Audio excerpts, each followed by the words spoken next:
मैं सबसे पहले आपका धन्यवाद देना चाहता हूं कि आपने मुझे अपनी पार्टी की तरफ से राष्ट्रपति जी का भाषण बोलने का मौका दिया है।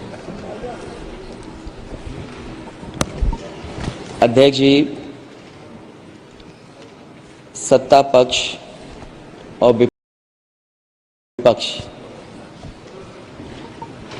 दोनों लगातार अपनी बात रख रहे हैं। मैं सबसे पहले अध्यक्ष जी आपको और आपके साथ साथ सभी चुने हुए सांसदों को मैं बधाई और शुभकामनाएं देना चाहता हूं। साथ ही साथ मैं सबसे पहले देश के उन सभी समझदार और ईमानदार मतदाताओं को धन्यवाद जिन्होंने लोकतंत्र को एक तंत्र बनाने से रोका।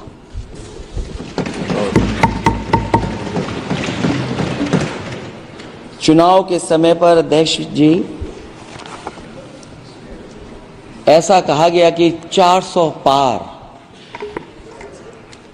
मैं समझदार जनता को फिर एक बार धन्यवाद दूंगा और मैं कुछ कहना चाहता हूं कि आवाम ने तोड़ दिया हुकूमत का गुरूर। दरबार तो लगा है पड़ा गमगीन में बेनूर है पर। अध्यक्ष महोदय, दरबार तो लगा है पर बड़ा गमगीन बेनूर है। और पहली बार ऐसा लग रहा है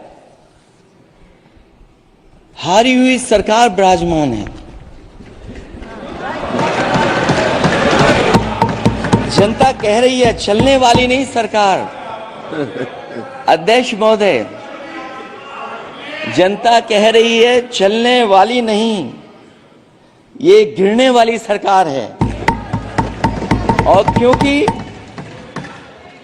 ऊपर से जुड़ा कोई तार नहीं, नीचे कोई आधार नहीं, अधर में जो है अटकी हुई वो तो कोई सरकार नहीं। दरअसल पूरा इंडिया समझ गया है कि इंडिया ही प्रो इंडिया है। इस चुनाव में इंडिया अलायंस की नैतिक जीत हुई है। ये पीडीए इंडिया की सकारात्मक राजनीति, पॉलिटिक्स जो पॉजिटिव है, पॉजिटिव पॉलिटिक्स की जीत हुई है। ये इंडिया पीडीए की सोशल जस्टिस मुहिम की विक्ट्री है। 2024 का परिणाम हम इंडिया वालों के लिए जिम्मेदारी से भरा पैगाम भी है।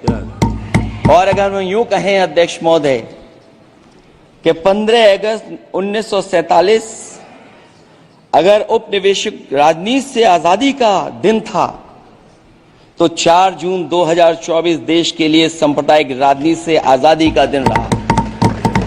ये सांप्रदायिक राजनीति के अंत और सामुदायिक राजनीति की शुरुआत है।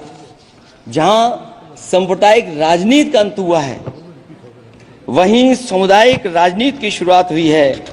सबसे अच्छी बात हुई ये है कि इस चुनाव में सांप्रदायिक राजनीति की हमेशा के लिए हार हो गई है। अध्यक्ष महोदय, कहने को सरकार ये कहती है कि ये 5th लार्जेस्ट इकोनॉमी बन गई है और जीडीपी के मामले में 5th वर्ल्ड की इकोनॉमी बन गई है। लेकिन अध्यक्ष मोदी, ये सरकार क्यों छिपाती है कि अगर ये हमारी सबसे लार्जेस्ट इकोनॉमी, अगर हम 5वें नंबर पर हैं, तो हमारे देश की पर कैपिटा इनकम, प्रति व्यक्ति आय हमारे किस स्थान पर पहुंची है। और हम लोगों ने तो अध्यक्ष महोदय देखा है कि अगर दिल्ली की सरकार ने कहा होगा कि $5 ट्रिलियन की इकोनॉमी बनेगी, तो जहां से प्रधानमंत्री जी चुन करके आते हैं वहां का प्रदेश के सरकार भी कह रहे कि हम $1 ट्रिलियन इकोनॉमी बना लेंगे। देश की इकोनॉमी कहां पहुंच गई, पर कैपिटा इनकम क्या है। लेकिन अगर उत्तर प्रदेश की इकोनॉमी को अगर $1 ट्रिलियन की इकोनॉमी बनना है तो कम से कम 35% की ग्रोथ चाहिए। मुझे नहीं लगता है कि 35% की ग्रोथ उत्तर प्रदेश पा पाएगा।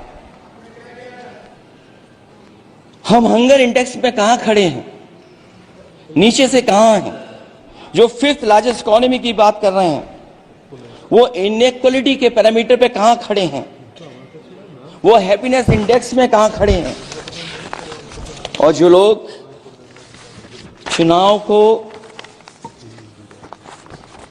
अपने तरीके से मोड़ते हैं, मैं उन्हें कहना चाहता हूं कि अध्यक्ष महोदय, इस चुनाव के परिणाम ने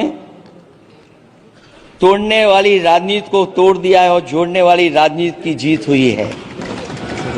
इस चुनाव में धन छल बल की नकारात्मक राजनीति की शिकस्त हुई है। ये चुनाव जो देश का हुआ, ये सकारात्मक राजनीति का नया दौर शुरू हुआ है। इस बार प्रो कॉन्स्टिट्यूशन वालों की जीत हुई है। हम मानते हैं संविधान ही संजीवनी है, उसी की जीत हुई है। ये संविधान मंथन में संविधान रक्षकों की जीत हुई है। अब ऊपर से नीचे की राजनीति का अंत हो गया है। अब नीचे से जो समाज की जो आवाज उठेगी, वही राजनीति का आधार बनेगी। मैं कहना चाहता हूं कि देश किसी की व्यक्तिगत महत्वाकांक्षा से नहीं, जन आकांक्षा से चलेगा। मतलब अब मनमर्जी नहीं, जनमर्जी चलेगी। इस चुनाव का बड़ा पैगाम यही है।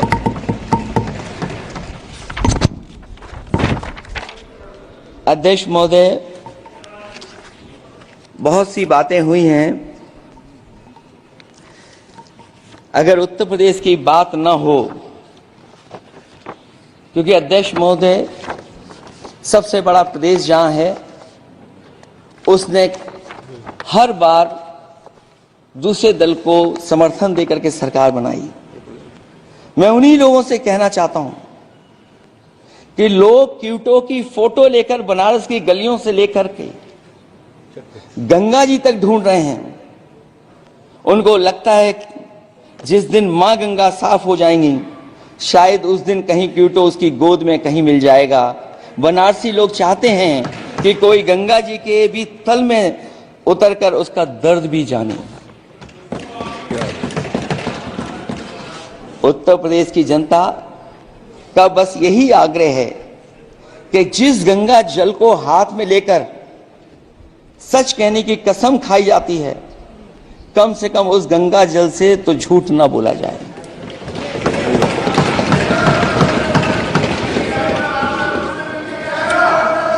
जहां विकास के नाम पर खरबों रुपए की लूट का राज खोलते भ्रष्टाचार के गड्ढे प्रदेश का नाम खराब कर रहे हैं, वहीं पहली बारिश में ही टपकती हुई छत और गिर चुकी स्टेशन की दीवार बेईमानी की निशानी बन गई है। अध्यक्ष महोदय, विकास का ढिढोरा पीटने वाले इस विनाश की जिम्मेदारी कब लेंगे? और रही सच्चे विकास की बात, तो हमने जो सड़क बनाई उस पर हवाई जहाज उतरे थे और उत्तर प्रदेश की मुख्य नगरी में सड़कों पर नाव उतरी हैं। और अभी बारिश और हो जाएगी तो नाव से भी चलना पड़ेगा। यही स्मार्ट सिटी के जुमले का भी हाल है। न तो जाम से छुटकारा मिला, न बुनियादी सुविधाओं से कोई निजात मिली, न कोई बुनियादी सुविधाएं मिल पाई हैं। मुझे याद है अध्यक्ष महोदय, देश के प्रधान सांसद जी ने अनाथ पशुओं के बारे में बहुत कुछ कहा था। अनाथ पशुओं की समस्या से छुटकारा दिलवाने के लिए कब वादा किया हुआ, लेकिन कई चुनाव बीत गए हैं, अभी तक गन्ने का भुगतान 2 हफ्ते का वचन जो दिया था, कहां दिया था? अब तो वचन देने वाले को भी याद नहीं है। हर बात को जुमला बना देने वाले लोगों के ऊपर से जनता का भरोसा उठ गया है। इसीलिए बहुमत की सरकार नहीं है, ये सहयोग से चलने वाली सरकार है। डबल इंजन के नाम पर उत्तर प्रदेश को टकराहट के सिवा कुछ हासिल नहीं हुआ है। उत्तर प्रदेश में प्रभुत्व की लड़ाई दो लोगों को आपस में लड़ा रही है, लेकिन उसकी मार जनता को सता रही है। पिछले 10 सालों की उपलब्धि बस इतनी रही कि एक शिक्षा परीक्षा माफिया का जन्म हुआ। अध्यक्ष महोदय, जिस समय चुनाव में थे और उत्तर प्रदेश में वो हालात देखे हैं कि नौजवान जब भी तैयारी कर करके जाता था और परीक्षा दे करके लौटता था तो उसको पता लगता था कि पेपर लीक हो गया। और उत्तर प्रदेश में केवल एक पेपर लीक नहीं हुआ है, जितनी भी परीक्षाएं हुई हैं सब पेपर लीक हुए हैं। केवल उत्तर प्रदेश ही नहीं, मैं माननीय सांसद की तरफ से सुन रहा था, कई ऐसे प्रदेश हैं जहां पर परीक्षाएं देने तो बच्चे गए लेकिन वहां भी पेपर लीक हो गया। और अभी जब 4 जून को रिजल्ट आया, उसके बाद जो बात उठी है, देश की सबसे प्रेस्टिजियस परीक्षा, उसका भी पेपर लीक हो गया। और आखिरकार ये पेपर लीक हो क्यों रहा है? सच्चाई तो ये है कि ये सरकार पेपर लीक इसलिए करा रही है कि सरकार नौकरी नहीं देना चाहती, रोजगार नहीं देना चाहती, उन नौजवानों का भविष्य नहीं बनने देना चाहती। पिछले 10 सालों की उपलब्धि बस इतनी रही है कि एक शिक्षा परीक्षा माफिया का जन्म हुआ है, जिसने तथाकथित अमृत काल में युवाओं के भविष्य की आशाओं को ही जहर दे दिया है। जो सरकार उम्मीद को मार दे, वह न तो वर्तमान को सुधार सकती है न भविष्य को संभाल सकती है। सरकार आशा का प्रतीक होनी चाहिए, निराशा का नहीं। जनता चाहती कि हर समस्या के लिए बीते कल की को जिम्मेदार ठहराने के बहाने को सरकार छोड़े और आने वाले कल की बात करे। अगले 1000 साल के झूठे सपने दिखाने वाले, अगले महीने होने वाली परीक्षाओं के लीक न होने की गारंटी कब लेंगे? जनता अब न तो किसी बहकावे में आएगी और न किसी के बहलावे फुसलावे में आएगी। जो लोग कहते हैं कि अमृत काल की बात करने वाले, जनता का जागरण काल आ गया है। आज इस सदन में नए राजनीतिक जागरण के अनेक प्रतिनिधि बैठे हैं। अब जब बात होगी तो सच्ची बात होगी और जनता को पूरी सच्चाई के साथ हम लोग अपनी जिम्मेदारी के साथ बात रखेंगे।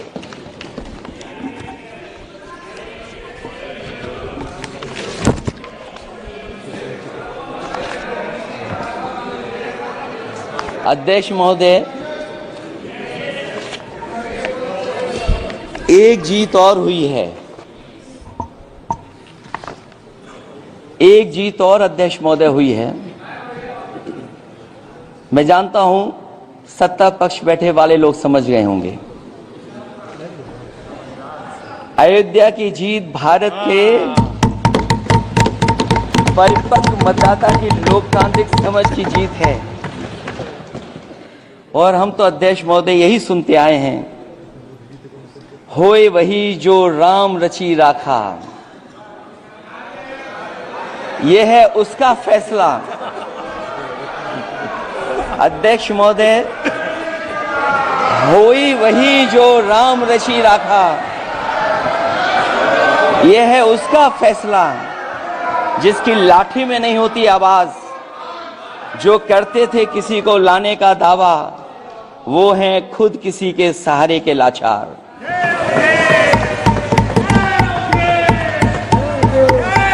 अध्यक्ष महोदय, मैं फिर कह देना चाहता हूं, होए वही जो राम रची राखा। बिरयानी की शान में दावत द फाइनेस्ट मनाने जा रहे हैं वर्ल्ड बिरयानी डे। 7 जुलाई को आइए, जश्न के इस दिन को बिरयानी के साथ बनाइए और मनाइए। इस सहारे के लाचार, हम अयोध्या से लाए हैं उनके प्रेम का पैगाम। हम अयोध्या से लाए हैं उनके प्रेम का पैगाम, जो सच्चे मन से करते हैं सबका कल्याण। सदियों में जन जन गाता है जिनके गान, अभय दान देती जिनकी मंद मंद मुस्कान, मानवता के लिए उठता जिनका तीर कमान। अध्यक्ष महोदय, जो असत्य पर सत्य की जीत का है नाम, उफनती नदी पर जो बांधे मर्यादा के बांध, वो है अवध के राजा पुरुषोत्तम प्रभु राम। हम अयोध्या से लाए हैं उनके प्रेम का पैगाम।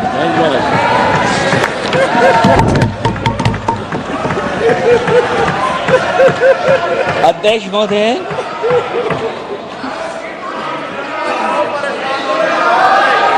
अध्यक्ष महोदय, कुछ बातें हैं।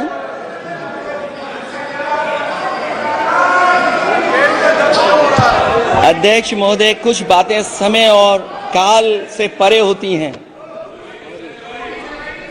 इसलिए आज यहां उत्तर प्रदेश के सदन में पढ़ा गया एक शेर याद आ गया, जो तब सही था अब और सही साबित हो रहा है। इजाजत हो अध्यक्ष जी तो मैं अर्ज करूं। हजूरे आला आज तक खामोश बैठे इसी गम में, हजूरे आला आज तक खामोश बैठे हैं इसी गम में, महफिल लूट ले गया कोई जबकि सजाई हमने। योगी जी के लिए, योगी जी के लिए।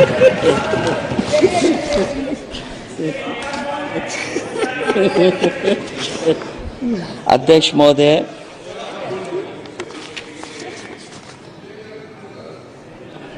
मैं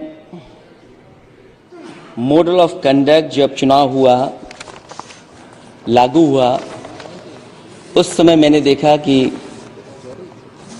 कुछ लोगों पर मेहरबान रही सरकार और कमीशन भी। कई, मैं बहुत डिटेल में नहीं जाना चाहता हूं अध्यक्ष महोदय,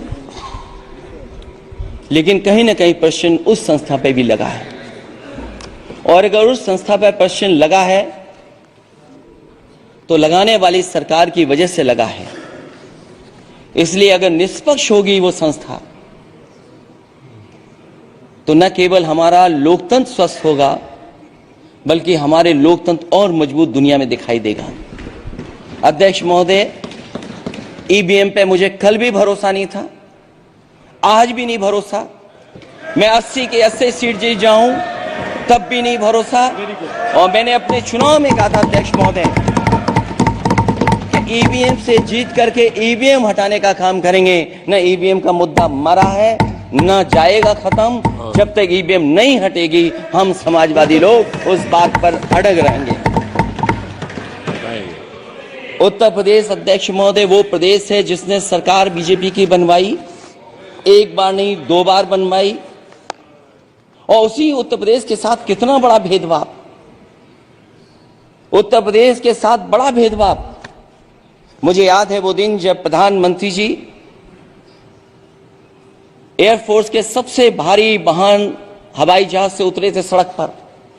वो अलग बात है कि उस प्रदेश के मुख्यमंत्री उनके साथ नहीं बैठ पाए थे, लेकिन वो एक्सप्रेस वे जो बना था और आज भी जो उत्तर प्रदेश में बन रहे हैं वो उत्तर प्रदेश के बजट से बन रहे हैं। लेकिन दिल्ली की तरफ से कोई एक्सप्रेस वे अभी नहीं दिया गया है। न केवल इंफ्रास्ट्रक्चर में भेदभाव हुआ है, बल्कि हमें याद है कि प्रधानमंत्री जी ने बड़े पैमाने पे गांव गोद लिए थे। और सोचिए, अगर देश के प्रधान सांसद अगर किसी गांव को गोद ले ले और उस गांव की तस्वीर न बदले, तो शायद मैं नहीं समझता हूं कि किसी गांव की तस्वीर 10 साल में बदली होगी। मुझे वो गांव जिसको उन्होंने गोद लिया,